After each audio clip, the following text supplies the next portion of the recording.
निगम के साथी जिंदाबाद, हमारे भूमिकाली साथी जिंदाबाद, मजदूर एकता जिंदाबाद,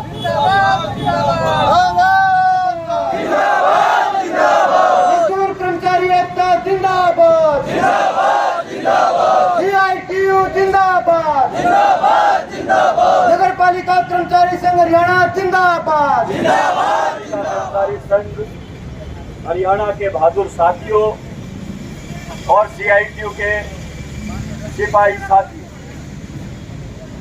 साथी विनोद ने आपके बीच में चर्चा की है। दरअसल पिछला जो 11 दिन की हड़ताल थी, उस समय पे शायद कोई दिन नहीं गुजरा जब हम आपके बीच में ना आए हों। इस बार हमारी गैर हाजिरी होने का कारण एक, और आप सबको मालूम है कि देश में ये जो ठेका प्रथा, निजीकरण की नीतियां हैं, इन नीतियों के खिलाफ पूरे देश का मजदूर, कर्मचारी, किसान ये मिलकर देशव्यापी एक रैली 5 अप्रैल को दिल्ली के अंदर करने जा रहे हैं। उस रैली का मुख्य नारा है,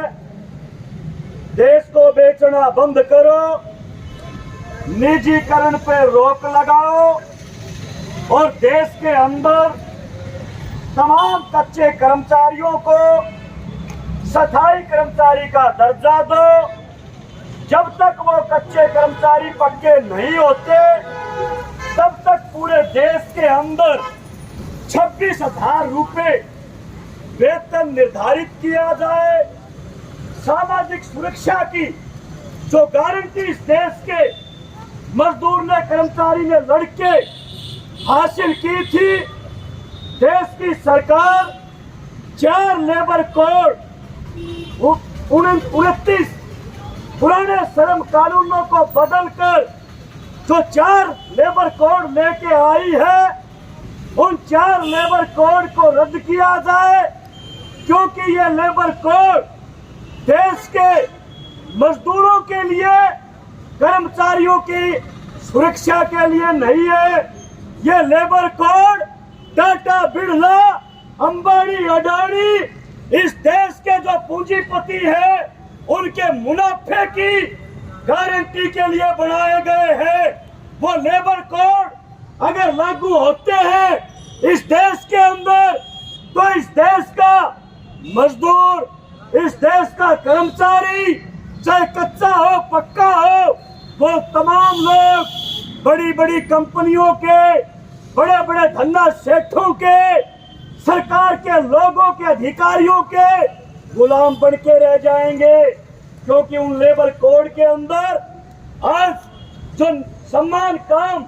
समान वेतन का अधिकार था, न्यूनतम वेतन का जो अधिकार था, वो पूरे तौर पर खत्म कर दिया गया। इस देश के मजदूरों, कर्मचारियों ने जो लड़के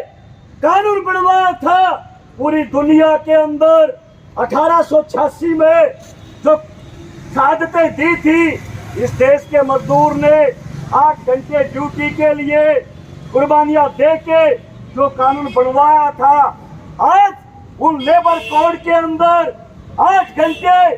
ड्यूटी का जो कानून था, अधिकार था, आज हमें उससे वंचित किया जा रहा है। और मालिकों के, पूंजीपतियों के मुनाफे बढ़ाने के लिए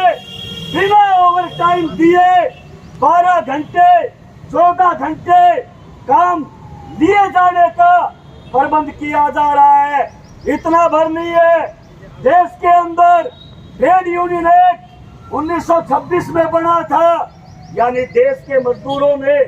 कर्मचारियों ने यूनियन बनाने का अधिकार आजादी से पहले कोई सौगात में नहीं मिला, कुर्बानियों के बल पे मिला था। आज ट्रेड यूनियन एक्ट के ऊपर हमले हैं, यूनियन बनाने का अधिकार उसको खत्म किया जा रहा है। यूनियन जैसे तैसे अगर बन भी गई तो आपका आवाज उठाने का जो मौलिक अधिकार है, उस अधिकार को कुचला जा रहा है। इन लेबर कोड्स के अंदर हड़ताल करने का जो कानूनी अधिकार हमने प्राप्त किया था, शोषण के खिलाफ लड़ने का अधिकार जो हमने प्राप्त किया था, देश की सरकार नया कानून लेबर कोड के अंदर जो लेके आई है, आप हड़ताल नहीं कर पाएंगे। हड़ताल अगर आपने कर दी तो उस हड़ताल को गैर कानूनी घोषित करने वाले लोग वो भी सरकार के होंगे, और अगर वो गैर कानूनी घोषित हो गई तो एक दिन के बदले में 8 दिन का वेतन कटौती होगी, और यूनियन के कार्यकर्ता नेता उन सबको जेलों के अंदर डाला जाएगा। समर्थन करने वाले जैसे लाल झंडा उठा के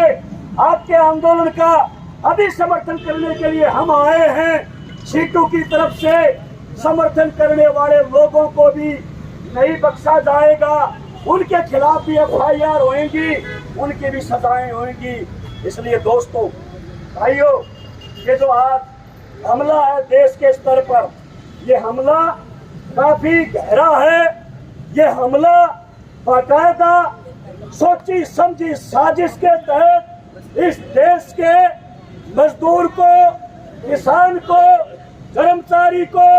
इस देश के तमाम कमा के खाने वाले लोगों को ये गुलाम बनाने के लिए हमले किए जा रहे हैं। उन्हीं गुलामी थोपने के लिए कानूनों में बदलाव, लोकतंत्र पर हमला किया जा रहा है। इसलिए आज वक्त की जरूरत है, और वक्त की जरूरत ये है कि आज इन हमलों की मार देश के हर नागरिक पे पड़ रही है। हम सब उसकी कीमत अदा कर रहे हैं। इसलिए निश्चित तौर पे अगर इन हमलों का मुकाबला करना है तो इन हमलों के खिलाफ व्यापक एकता के दम पे, व्यापक भाईचारा बना के ही इन हमलों का मुकाबला किया जा सकता है। इसलिए 5 अप्रैल का जो देश के स्तर पे मजदूर किसान संघर्ष रैली होने जा रही है, चुनाव के 1 साल पहले ये देश बचाने के लिए, देश के अंदर सार्वजनिक क्षेत्र को बचाने के लिए ये गुलामी प्रथा जो थोपी जा रही है, उसके खिलाफ ये लड़ाई है। और अंत में मैं CITU की तरफ से, ग्रामीण सफाई कर्मचारी यूनियन की तरफ से, नगर पालिका के कर्मचारियों का जो आंदोलन है, और वो आंदोलन कोई कोठी बंगला मांगने के लिए नहीं है। 11 दिन की हड़ताल के दौरान स्थायी रोजगार का सवाल, सम्मान काम सम्मान वेतन का सवाल, इन्हीं मुद्दों को लेके जो 11 दिन हड़ताल चली थी, उसके बाद 11वें दिन 29 अक्टूबर को सरकार के साथ वार्ता हुई थी, और सरकार ने कहा था कि 2,000 की संख्या को हम रूटीन के अंदर रेगुलर करेंगे, नई भर्तियां करेंगे, और 10 साल जिन कर्मचारियों ने काम करते हुए हो चुके उनको प्राथमिकता देंगे। लेकिन अभी तक 4298 कर्मचारियों को भर्ती करने का नोटिफिकेशन तो जारी किया है, लेकिन विधिवत तौर पे अभी तक भी हरियाणा की सरकार ने एक भी हरियाणा के सफाई कर्मचारी को पक्के कर्मचारी का दर्जा नहीं दिया है। इस भाई ये जोखिम भत्ते का सवाल, ये एक्स ग्रेशिया नीति का सवाल,